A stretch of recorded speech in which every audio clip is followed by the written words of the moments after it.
మహబూబాబాద్ తహసీల్దార్ కార్యాలయం ఎదుట సిపిఐ ఆధ్వర్యంలో ధర్నా నిర్వహించి తహసీల్దార్కు వినతి పత్రం సమర్పించారు.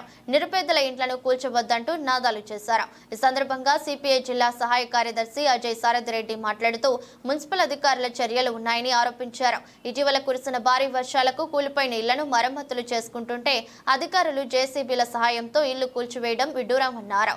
జిల్లాలో కొనసాగుతుంది ప్రజాపాలన, ప్రజా వ్యతిరేక పాలన అని ప్రశ్నించారు. ఈ ప్రాంత ఎమ్మెల్యే, ఎంపీలు చొరవ తీసుకుని పేదల ఇళ్లను కూల్చకుండా చూసి ఇల్లు కూల్చిన అధికారులపై చర్యలు తీసుకోవాలని విజ్ఞప్తి చేశారు.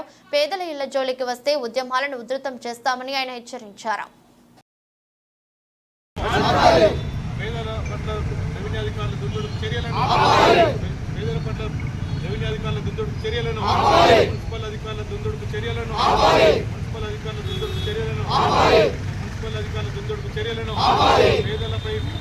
ప్రతాపం చూపెడుతున్న రెవెన్యూ అధికారుల వైఖరి, పేదలపై ప్రతాపం చూపెడుతున్న రెవెన్యూ అధికారుల వైఖరి, పేదలపై ప్రతాపం చూపుతున్న రెవెన్యూ అధికారుల వైఖరి. ఆల్రెడీ ఉన్న ఇళ్ల జోలికైతే మన ఎటువంటి ఆదేశాలు లేవు. ఓకే సార్, ఏదైనా కొత్త మట్టి గవర్నమెంట్ ల్యాండ్ ఎంక్రోచ్ చేసిన మట్టి వాటిని మట్టి మేము దాన్ని డిమాండ్ చేస్తాం. ఇది కొత్తది కాదు సార్, మేము అదే చెప్తున్నాం సార్. మీ మా అది మా సిపిఐ పార్టీ ఎంతో పోరాటంతో చేసుకున్నాం. అయితే నేను ఇల్లు ఉండే నాకు అక్కడ మొన్న వచ్చిన వర్షానికి కూలిపోతే చిన్నపాటి ఇల్లు కట్టుకుందామని నేను బేస్మెంట్ మొదలు పెట్టినాను. ఎవరో రమేష్ సార్ అట ఆయన వచ్చిండు, ఆపమన్నాడు, ఆపేసినాక కూడా చేయాలని చేసి నిన్న వచ్చి బలవంతంగా ఇల్లు ఎంత నేను అడ్డపడ్డా కూడా డిసిషన్ తీసుకొని వచ్చి 15 మంది నిశ్శబ్దంగా వచ్చి మొత్తం ఇల్లు మొత్తం కూలగొట్టుకుంది. వద్దు సార్ అని కాళ్ళు పట్టుకున్న, ఏళ్ళు పట్టుకున్న, మొత్తుకున్న, ఏడ్చిన వాళ్ళని ఎంత చేసినా కూడా ఆగకుండా అట్లా కూలగొట్టారు. ఇవాళ నేనే కాదు, నాలాంటి మహిళలు ఎంతో మంది పాపం మేము ఎన్నో రోజుల నుంచి కష్టపడి పాములు, తేళ్ళు ఎన్ని ఇది చేసినా కూడా చిన్న చిన్న ఇండ్లు కట్టుకొని మేము బతుకుతాను అక్కడ జర్ర నీడ కింద. ఇవాళ వచ్చి మా ఇండ్లే కూలగొట్టిందంటే మేమే కాదండి, చాలా మంది ఉన్నారు. మాలాంటి మీద కాదు ప్రతాపం చూపెట్టేది, ఉన్న శ్రీమంతులు ఎంతో మంది ఉన్నారు. వాళ్ళ మీద చూపెట్టమనండి, లక్షలాది కోట్లాది ఉన్నోళ్ళు మీద చూపెట్టండి, అసలు బిల్డింగ్లు వాళ్ళ కొట్టండి, అసలు జాగాలు గప్తా చేయండి మీరు. కానీ మాలాంటి వాళ్ళ మీద చూపెడితే పాపంగా తల్లికి పుట్టిన గతి లేకుండా పోతాడు. ఏ ఎమ్మెల్యే మేము గెలిపించినామో ఆ ఎమ్మెల్యే గుర్తుపెట్టుకోవాలి. ఎప్పుడు కూడా చెప్తాను నేను, ఎంపీ కానీ ఎమ్మెల్యే కానీ ఇక్కడ ఎవడైతే కారంలో ఉన్న వాళ్ళు కూడా ఇక్కడ ఎవరు ఎంఆర్ఓ చేతులు పట్టుకొని ఏడ్చిన నేను. ఎంఆర్ఓ సార్ మేము బీద వాళ్ళం సార్, మాకు ఏం లేదు సార్, నేను ఒక ఏం లేదు సార్, నన్ను మన్నించండి సార్, ఏంటో చెప్పినాక చేయండి సార్ అంటే చేతులు పట్టుకున్నా కూడా ఇద్దరు మొగలతో నెట్టేపించింది నన్ను ఆడదాన్ని కూడా చూడకుండా. అలాంటి ప్రభుత్వం ఉంటే అది పోతుంది అయ్యా. ఇక్కడ ఎందుకు చెప్తాడు వీడు రేవంత్ గారు? ఏం చెప్పలే, ఏం మాట్లాడలే, మాకు చెప్పకుండా చేసారు ఈ పని.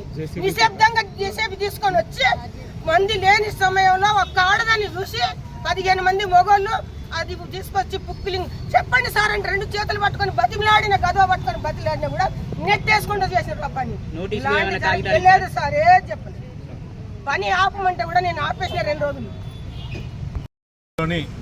తలారి వెంకటేశ్వర్ల కాలనీలో నివాసం ఉండేటువంటి నిరుపేద వితంతు మహిళ మద్దినేని నరసమ్మ గారి సంబంధించిన ఇల్లు పునర్నిర్మాణం ఇటీవల కురిసినటువంటి భారీ వర్షాలకు కూలిపోతే ఆ నిర్మాణం చేసుకుంటా ఉంటే మున్సిపల్ అదేవిధంగా రెవెన్యూ అధికారులు మరి వచ్చి దౌర్జన్యంగా అహంకారంతో వ్యవహరిస్తూ మొత్తం ఇల్లు నేలమట్టడం చేయడం జరిగింది. ఈ యొక్క తలారి వెంకటేశ్వర్ల కాలనీ ఏర్పడి దాదాపు 20 సంవత్సరాలు అవుతుంది. అక్కడ అందరికీ కూడా ఇంటి పట్టాలకు సంబంధించిన దరఖాస్తులు చేసుకోవడంగా కొంతమందికి వచ్చినాయి.